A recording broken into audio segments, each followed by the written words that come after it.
Good afternoon and welcome to Planting Seeds with the Partnership. Today it's your host, Kayla Grigsby, and I have some wonderful ladies on the panel today talking to you in lieu of Women's History Month. And also March 8th is International Women's Day. So we're celebrating women this month.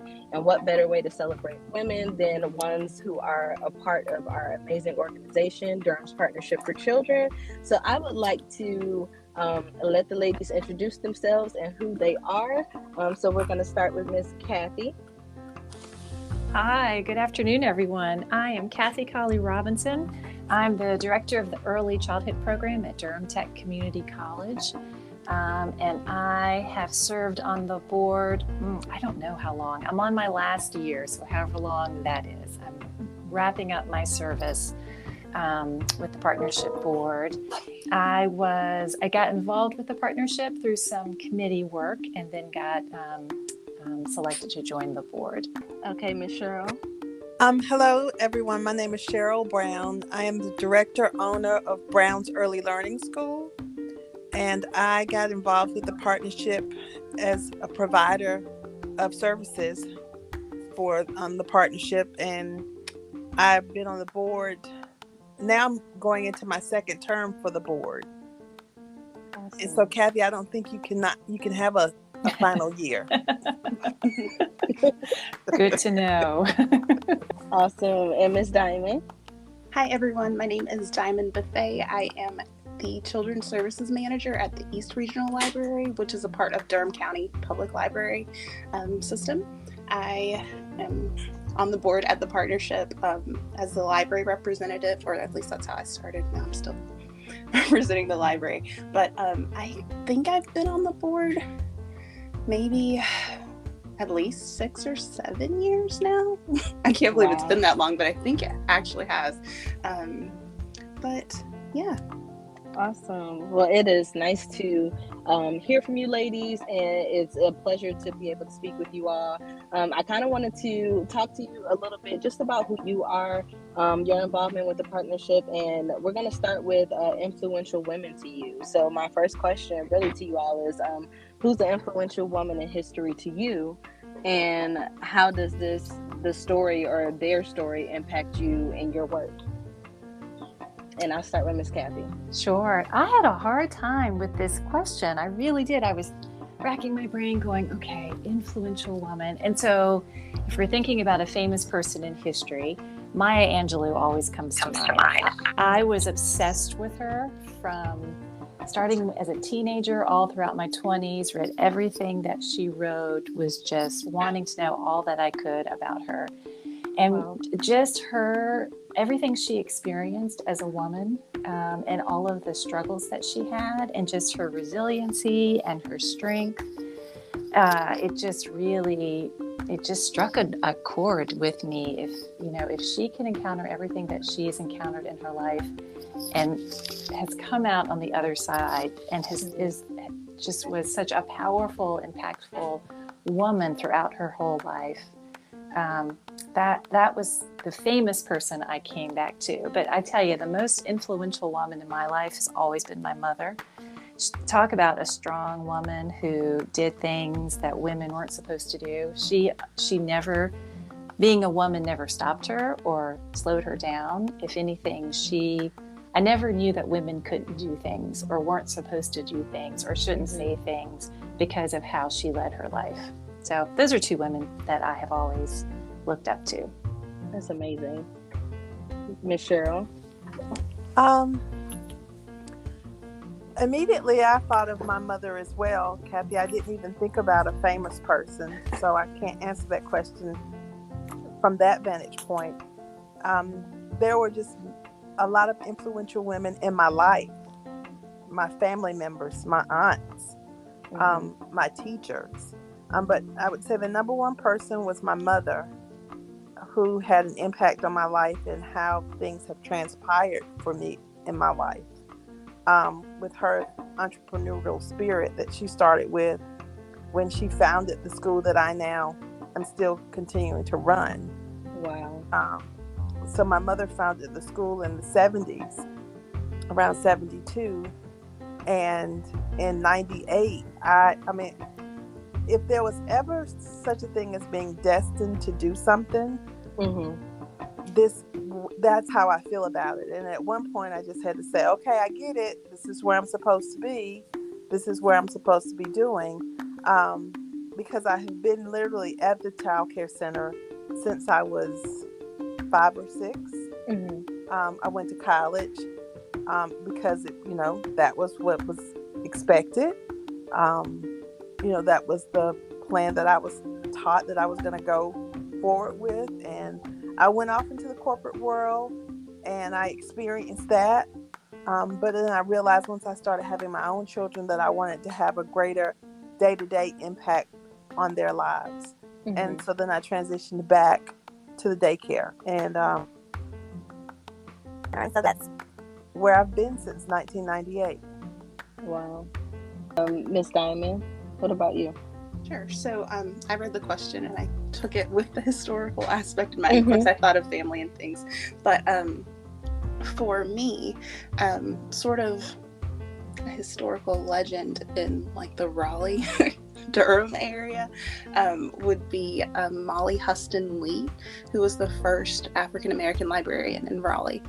She started the first library for African Americans in Raleigh, which is now over Richard B. Harrison Library. And that's the person that I thought of course. She has always been an inspiration to me, because of course she's an African American librarian, as am I.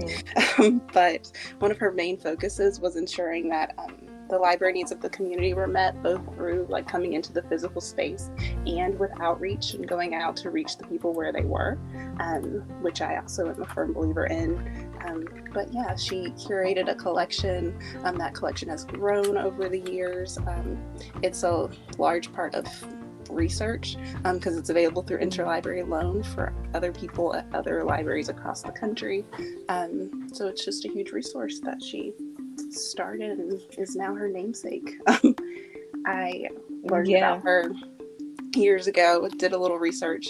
Funnily enough, when I was in library school, getting my master's degree in library science, I worked as a graduate assistant at Central, and there they also have more of her academic work, and I got to work on making the finding guides for it. So I got to sort through boxes of like her old letters and her papers and photos and things like that and catalog them. So that was a lot of fun to feel like I got to hold the history in my hands. But yeah, I would say her as the most influential person for me historically. I think that's awesome, and I don't think there's any right or wrong way. So I had to read that question. So whoever was involved, I think sometimes family and friends, as well as larger historians, they're all somewhere they touch us somehow, some way, on our journey in life. And so it'd be interesting to hear you guys' perspective of what's impactful to you. For the next question, I just wanted to know like what you guys do in your daily work, and I know you touched on it, and why is the work important, and for people to know about, for people in Durham to understand what you do. And so I'll start with Miss Kathy. Sure. So what do I do in my daily work? So as the director and instructor of early childhood, and instructor of early childhood education at Durham Tech, my primary role is to provide instruction for early childhood community college coursework. And so we serve in early childhood education. Our primary audience are individuals who are already working in childcare. We have some who have been working in childcare for a long time, some who are brand new to the profession. We also have high school students, recent high school students, and then just a wide range of ages that we serve. So my main job is to provide instruction and to really help our students understand the importance of child development, right? So I think if you understand what's going on inside of a brain of a little child, you are going to be better able to meet their needs. If you also understand what's typical development, like what should we expect to see a 2-year-old doing versus a 3-year-old versus a 4-year-old, then as a teacher, you're going to be better prepared to plan curriculum, to design the environment, to engage in conversations with that child, to really meet their needs. And then another big part of what I really hope to instill in our students is understanding how to provide the best type of care for the individual child.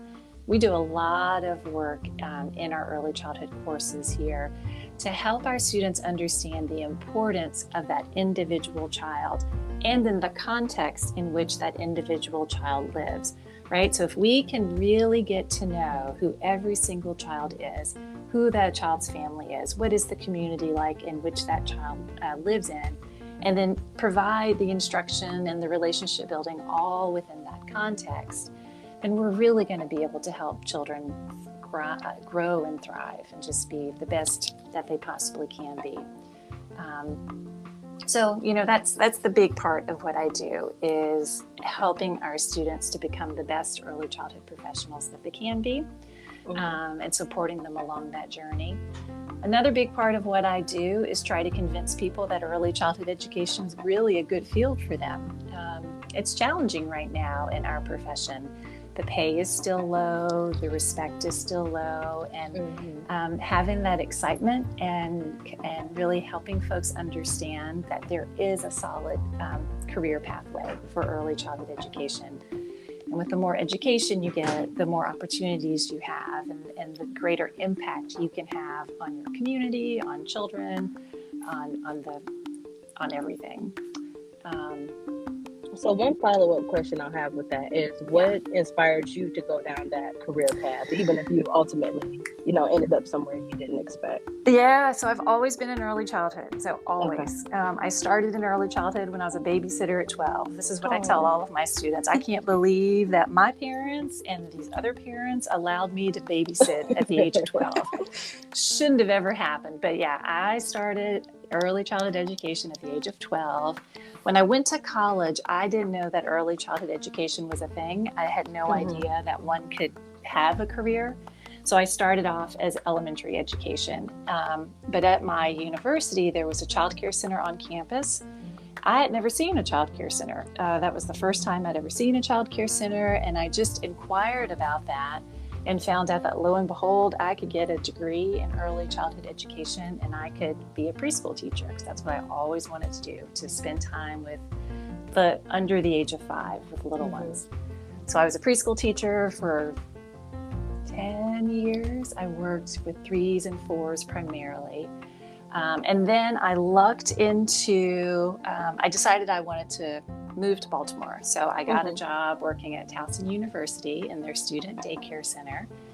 And a perk of working as the 3-year-old teacher in that facility was that I got my master's degree. That was part of my employee benefits, was I could take courses. Amazing, right? I had never intended to get a master's degree, but that opportunity, it opened the door for me. And so when I finished my master's degree, my professor for my capstone course, he said, "Why are you doing this? Why do you want to be in this career?"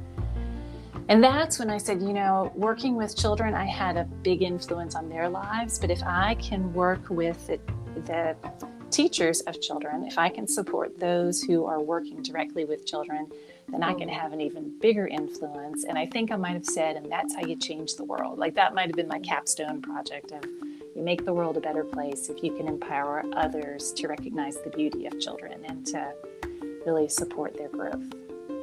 So I love that. Yeah, that's how it ended. All random luck ended me up in this position, I really think. Sometimes that's how it has to happen. Go to Diamond. Sure. So I am technically, by title, a senior librarian with Durham County Library. I'm specifically the Children's Services Manager at East. So I supervise 2 employees, but I also this role is still a programming role. So I'm also responsible for programming and covering the information desk and things like that. So that's my daily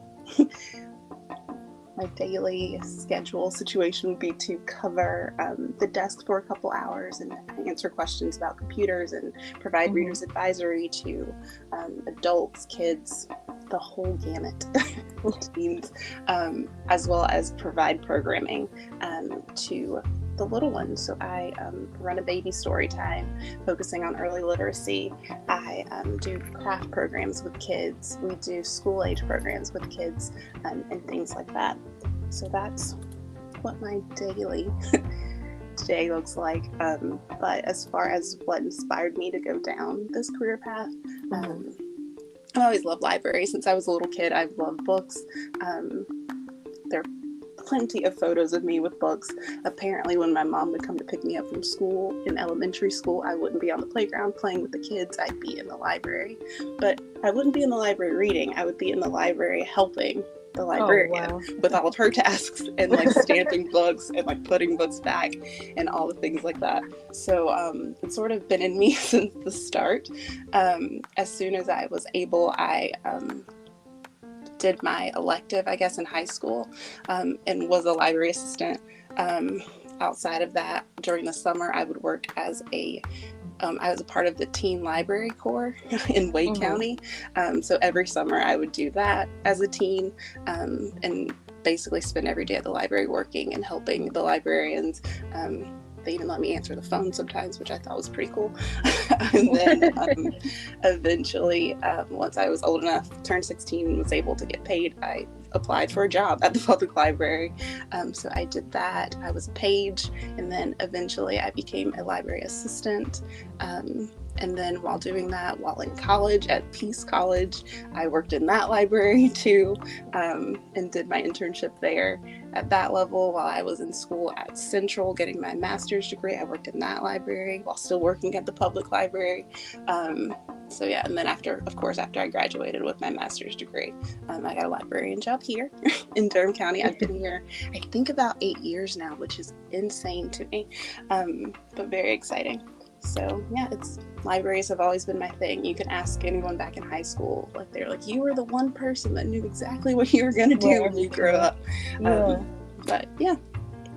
That is awesome. And I think it's funny how like the intent of the podcast is really for me even, I've had limited contact with the board per se, and not because of anything other than, we just let our executive team handle what they do, and then we trickle down what we need to do at the partnership. And so for me, it's even interesting to hear from the women on the board and just, how influential you all are for Women's History Month.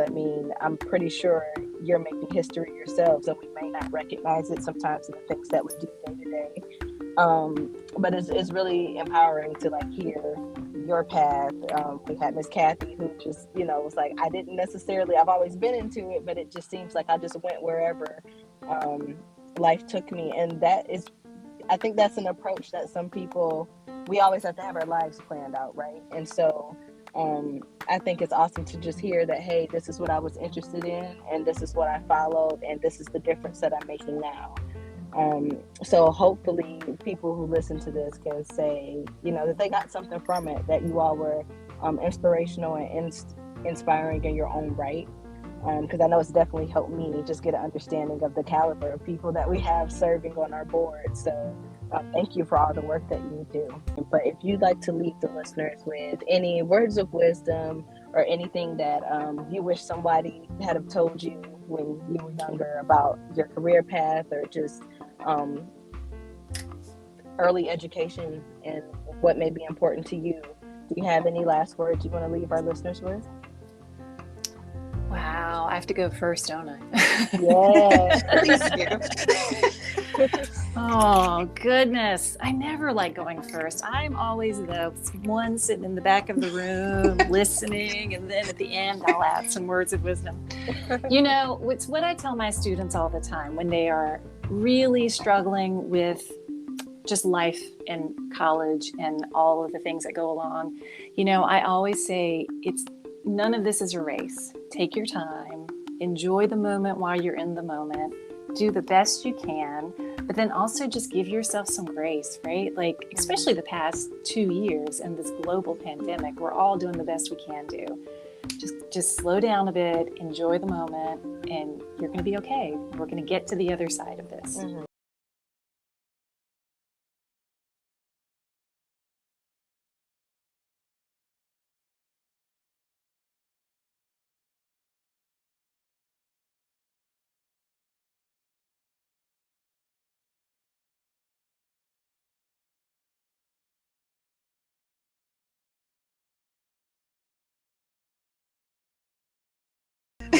there's anything, I would say, I guess to sort of be open to new things or different avenues of a career path that you're interested in. I know personally I had said that I was going to work with a different age group and that I only wanted to do public libraries, which is what I ended up in. But but I was sure to go ahead and try out all of the other types as well of libraries at different levels. So just don't exclusively focus in and only try that one thing. Make sure that you try all of the different avenues and little caveats of things until you're sure that you found the place that you love and your heart loves and that you enjoy doing. I love it. I love it. Okay, Miss Cheryl, I'm going to circle back to you, and I'm going to ask you, I know you've explained to us what you do on a daily basis, but if you want to expound on top of that and why it's important from your perspective, even being a child care provider and having your own facility.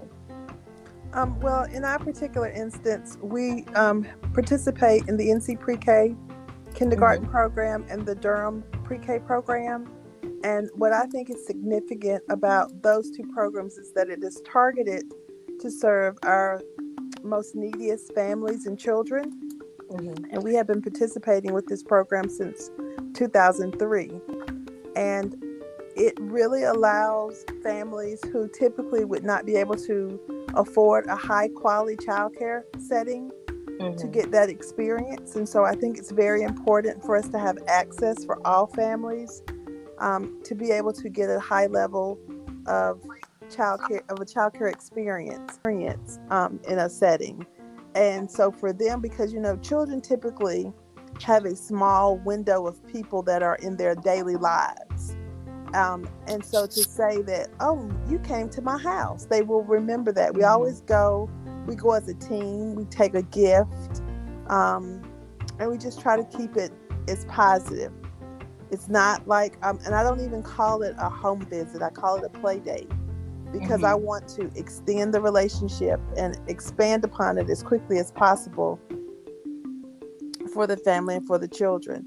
And during COVID, we still went out and visited our families at their home. We didn't go in, we met outside, but it was still a way for us to connect with families, to connect with the children, families, and that you can create stronger, more beneficial relationships. And to me, this is just one of the ways that has really worked for us. One of my mentors in the childcare arena was Margaret Edwards on Lakewood Avenue. It was called Lakewood Avenue Children's School. And when I was early on when I started in the childcare, even though I grew up in it, but I wanted to, get to be based on what I was learning in college, because I wanted to tie those two together. I was going to school, I was learning more things about what I needed to know, as Kathy mentioned, about what is needed for a 3-year-old or for a 4-year-old, for a 5-year-old. So I was learning my craft, and I wanted a mentor. And I reached out to a couple of providers within the Durham area, and I wanted something that was similar as far as what I was doing at our school, because our school is located in a house. It looks like a house, but no one lives there, but it's been converted to a center. So I sought out models like that, and she with me, and I worked with her for probably about 3 or 4 years. And one of the things that she told me was that they went to visit with their families, because while this was a different type of childcare center, because they did carry for several years, and they catered to families who were typically, they could afford high quality childcare, so they were at a different economic spectrum than the children that are participating in these programs. But one of the things that she said to me is that we have to meet children where they are. And the best way to do that is to visit with them in their homes. And, it was something new for me, but I have learned from that experience that it is well worth the effort. it's just a valuable tool, and it just helps from both sides, from the children's perspective, the family's perspective, and from as the teachers. It helps you be able to have a more keen perspective as to what this particular family and what this child may need. I love that. And the question that I also asked to wrap up the interview was, what is something that you either wish somebody told you, or some words of wisdom that someone imparted to you and that stuck with you, that you'd like our listeners to take away with them? Enjoy your journey. That is so simple, and I love it. I love that. So Cheryl, can I comment on something about what a small world early childhood in Durham is? My very first teaching job out of college was at Lakewood Avenue Children's School with Margaret Edwards. She was the best. Oh my God, Kathy. She was, and I guess, in addition to my mom, now that I really think about it, because my mom just came to my mind when that first question, but in the early childhood arena, it would be Margaret, because she really set a standard. She was the first person in the state of North Carolina to go to the environmental rating scale. And she was just so willing to share knowledge. Well, I can tell you, I learned how to talk to children at Lakewood Avenue Children's School in a way that I never knew you could talk to children. And that's how I talk to everybody now. It's part of who I am. So yeah, when you said that, I was like, wait, I know Margaret.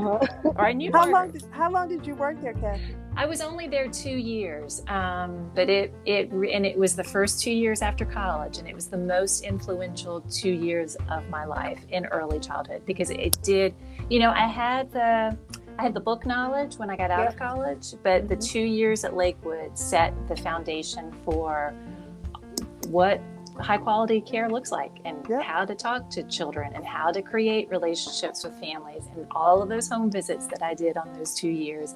And that all of that is what I teach today. Yeah. I love who knew that. It's a small conversations world that we've had. And who knew I that? know. And that never came up. But I'm so glad it did, because now we have even more to talk about, Kathy. I know. This is awesome.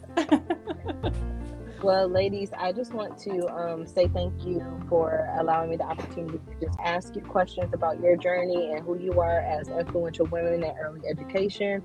And I am super proud, now that I've learned more about you all, to say that you are a part of the board of Durham's Partnership for Children. It's super enlightening, and I hope that the people listening just understand the caliber of people that we have working in the early education sector for our children and our families, so that we can serve them as best we possibly can. So I thank you, and I appreciate you for your time, and hopefully we can do this again soon.